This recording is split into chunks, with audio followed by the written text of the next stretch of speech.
എല്ലാവർക്കും നമസ്കാരം. തെരഞ്ഞെടുപ്പിൻ്റെ രണ്ടാം വട്ട വോട്ടെടുപ്പ് നാളെ നടക്കുകയാണ്. ആദ്യത്തെ ഘട്ടത്തിൽ 102 പാർലമെൻറ്റ് മണ്ഡലത്തിലേക്കുള്ള തെരഞ്ഞെടുപ്പാണ് നടന്നത്. നാളെ നടക്കാനിരിക്കുന്നത് 88 മണ്ഡലങ്ങളിലേക്കുള്ള വോട്ടെടുപ്പാണ്. ഇതൊരു മഹായുദ്ധമാണ് എന്ന് എല്ലാവർക്കും അറിയാം. എന്നാൽ ഒരു യുദ്ധത്തിൻ്റെ അടിസ്ഥാന മര്യാദകൾ പോലും തെരഞ്ഞെടുപ്പ് മാമാങ്കത്തിൽ പാലിക്കപ്പെടുന്നില്ല എന്നുള്ളത് നിർഭാഗ്യകരമായ കാര്യമാണ്. ഒന്നാം ഘട്ട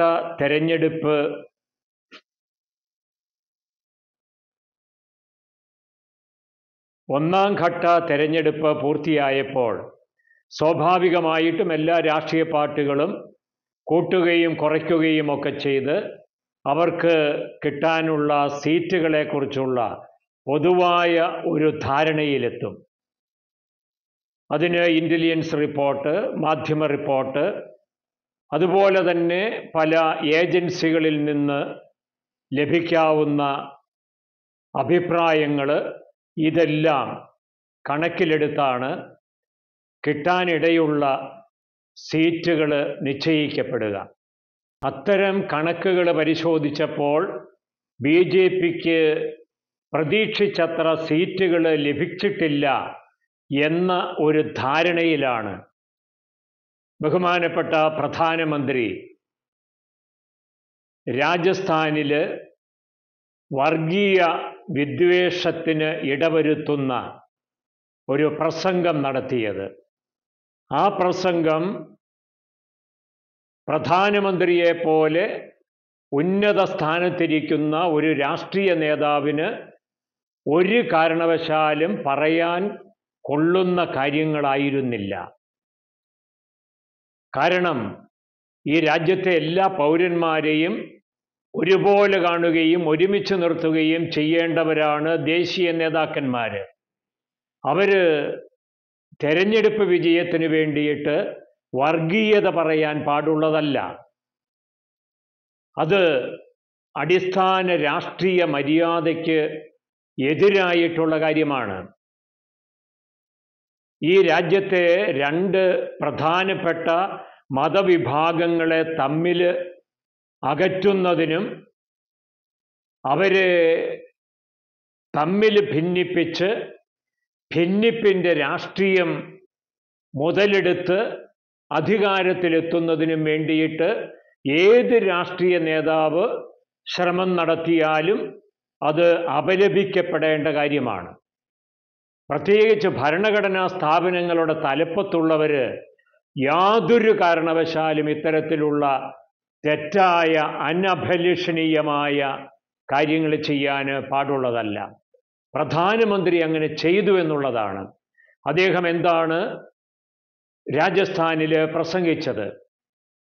മുൻ പ്രധാനമന്ത്രി മൻമോഹൻ സിംഗ് 2006 ദേശീയ വികസന സമിതിയെ അഭിസംബോധന ചെയ്ത് സംസാരിച്ചപ്പോൾ പറഞ്ഞ ഒരു കാര്യത്തെ ആസ്പദമാക്കിയാണ് അദ്ദേഹം രാജസ്ഥാനിൽ പ്രസംഗിച്ചത്. മൻമോഹൻ സിംഗിൻ്റെ വാക്കുകളെ അദ്ദേഹം വളച്ചൊടിക്കുകയും ദുർവ്യാഖ്യാനം ചെയ്യുകയും ചെയ്തു.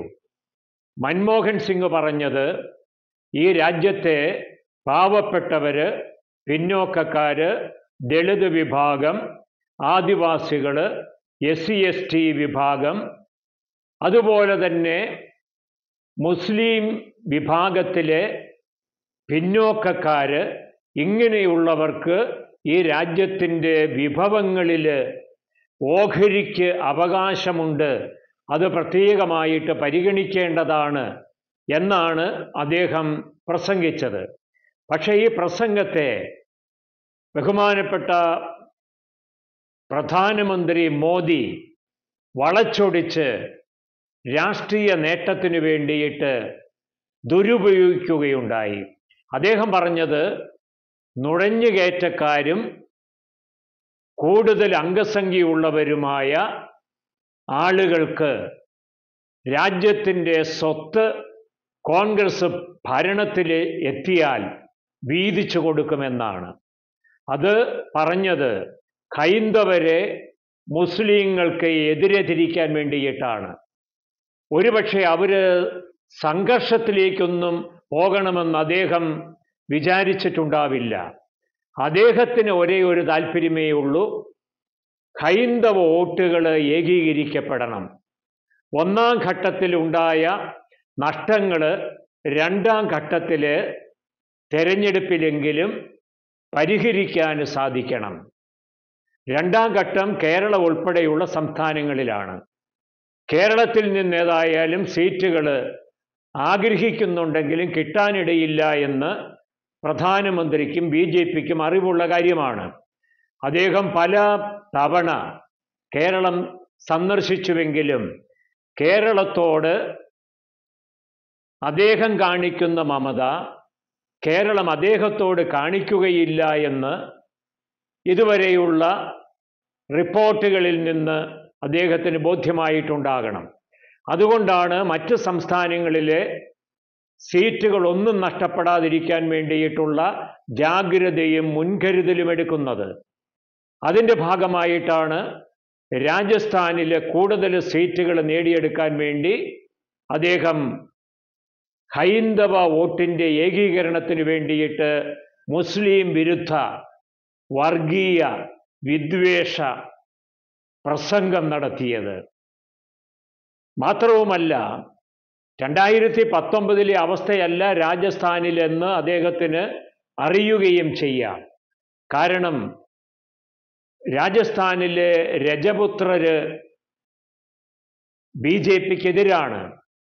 അതുപോലെ തന്നെ അവിടുത്തെ ജാട്ട് വിഭാഗവും BJPക്കെതിരാണ്.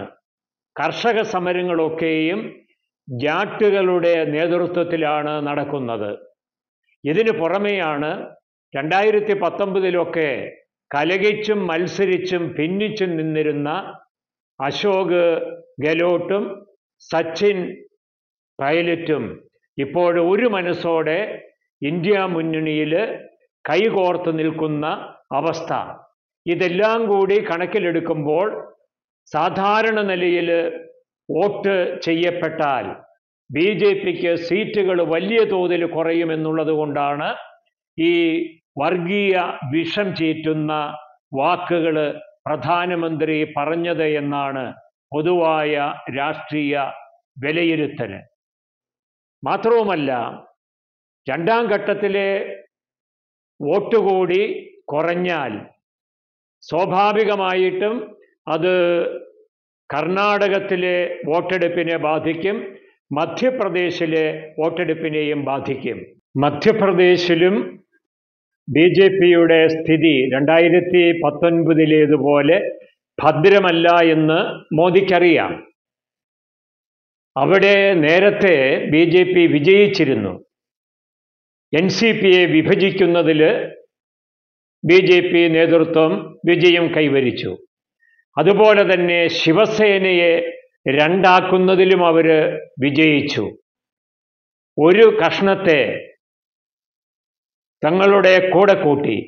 പക്ഷേ BJPയുടെ കൂടെ കൂടിയ ശിവസേനയുടെ നേതൃത്വവും അതുപോലെ തന്നെ NCPയുടെ നേതൃത്വവും അണികളില്ലാത്ത നേതൃത്വമാണ്.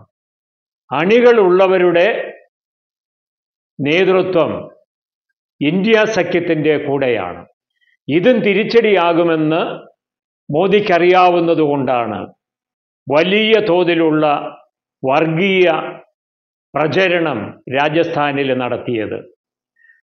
രാജസ്ഥാനിലെ മോദിയുടെ പ്രസംഗത്തിനെതിരെ വൻ പ്രതിഷേധമുണ്ടായി എന്നുള്ളതുകൊണ്ട് അദ്ദേഹം പിറ്റേ ദിവസം ഉത്തർപ്രദേശിൽ പ്രസംഗിച്ചപ്പോൾ ഈ വിഷയം അതേപടി പറഞ്ഞില്ല. വിഷയം പറഞ്ഞുവെങ്കിലും വിദ്വേഷമുണ്ടാകത്തക്ക വിധത്തിലല്ല അത് അവതരിപ്പിച്ചത്. എന്നാൽ പിറ്റേന്ന് വീണ്ടും അദ്ദേഹം രാജസ്ഥാനിൽ പ്രസംഗിച്ചപ്പോൾ അതേ രൂക്ഷഭാവത്തിലാണ് മുസ്ലിങ്ങൾക്ക് എതിരെ സംസാരിച്ചത്. ആദ്യമേ അദ്ദേഹം പറഞ്ഞ കാര്യങ്ങൾ മുസ്ലിങ്ങളുടെ പേര് പറയാതെ വീണ്ടും ആവർത്തിക്കുകയാണ് ചെയ്തത്. മൻമോഹൻ സിംഗ് മുസ്ലിങ്ങളുടെ കാര്യം പ്രത്യേകിച്ച് എടുത്തു പറയുന്നതിനൊരു ചരിത്ര പശ്ചാത്തലമുണ്ടായിരുന്നു. വടക്കേ ഇന്ത്യയിലെ മുസ്ലിങ്ങളുടെ സാമ്പത്തികവും വിദ്യാഭ്യാസപരവും സാംസ്കാരികവുമായ പിന്നോക്കാവസ്ഥയെക്കുറിച്ച് പഠിക്കുന്നതിന് വേണ്ടിയിട്ട് ജസ്റ്റിസ് സച്ചാർ കമ്മിറ്റി നിയോഗിക്കപ്പെട്ടിരുന്നു. അവരുടെ റിപ്പോർട്ടിൻ്റെ അടിസ്ഥാനത്തിലാണ് മൻമോഹൻ സിംഗ് അത്തരത്തിൽ അന്ന് പ്രസംഗിച്ചത്. പക്ഷേ അക്കാര്യങ്ങളെല്ലാം വിസ്മരിച്ച് മുസ്ലിം പ്രീണനത്തിന് വേണ്ടിയിട്ട് മൻമോഹൻ സിംഗ് പ്രസംഗിച്ചു. അത് ഹൈന്ദവരോടുള്ള അവഗണനയും അവജ്ഞയുമാണ്. അതുകൊണ്ട് ഹൈന്ദവര് ഒരുമിച്ച് നിൽക്കണം, ജാഗ്രത പാലിക്കണം എന്ന മട്ടിലാണ് പ്രധാനമന്ത്രി മോദി സംസാരിച്ചത്. ഈ പാവപ്പെട്ട മനുഷ്യരെ അവരെ മസ്തിഷ്കക്ഷാളനം ചെയ്യുന്നതിന് വേണ്ടിയിട്ട് അദ്ദേഹം ഇങ്ങനെ കൂടി പറഞ്ഞു: അമ്മ പെങ്ങന്മാരെ, നിങ്ങളുടെ താലിമാല പോലും കോൺഗ്രസ് ഭരണത്തിലെത്തിയാൽ പിടിച്ചു പറിച്ച് മുസ്ലിങ്ങൾക്ക് കൊടുത്തുവെന്ന് വരാം. ഇത് ഒരു കാരണവശാലും ഒരു ഇലക്ഷൻ പ്രചരണത്തിൽ സാധാരണ ഒരു പ്രസംഗകൻ പോലും പറയാൻ പാടുള്ള കാര്യമല്ല. ഇത്തരത്തിലുള്ള പരാമർശങ്ങൾക്കെതിരെ ആരും പരാതി നൽകിയില്ല എങ്കിൽ പോലും സ്വന്തം നിലയിൽ ഇലക്ഷൻ കമ്മീഷൻ കേസെടുക്കണമെന്നാണ് വകുപ്പ്. ഇവിടെ ധാരാളം പരാതികൾ ലഭിച്ചിട്ടും കമ്മീഷന് ഇതുവരെയും വായ തുറന്നിട്ടില്ല. ആകപ്പാടെ പറഞ്ഞത് തെളിവുകൾ സമർപ്പിക്കുക എന്ന് മാത്രമാണ്. പ്രധാനമന്ത്രിക്കും BJPക്കും അറിയാം, ഇലക്ഷൻ കമ്മീഷന് തങ്ങൾ നിയമിച്ചവരാണ്, ചൊൽപ്പടിക്ക് നിൽക്കുന്നവരാണ്. അവരുടെ ഭാഗത്തു നിന്ന് വലിയ തോതിലുള്ള ശിക്ഷാ നടപടികളൊന്നും ഉണ്ടാകാനിടയില്ല. ഇലക്ഷൻ കമ്മീഷനിൽ ഇപ്പോൾ TN ശേഷനൊന്നുമില്ല. ഈ ഒരു ധൈര്യത്തിലാണ് വീണ്ടും അദ്ദേഹം വിദ്വേഷ പ്രസംഗം നടത്തിയത് എന്ന് വേണം അനുമാനിക്കാൻ.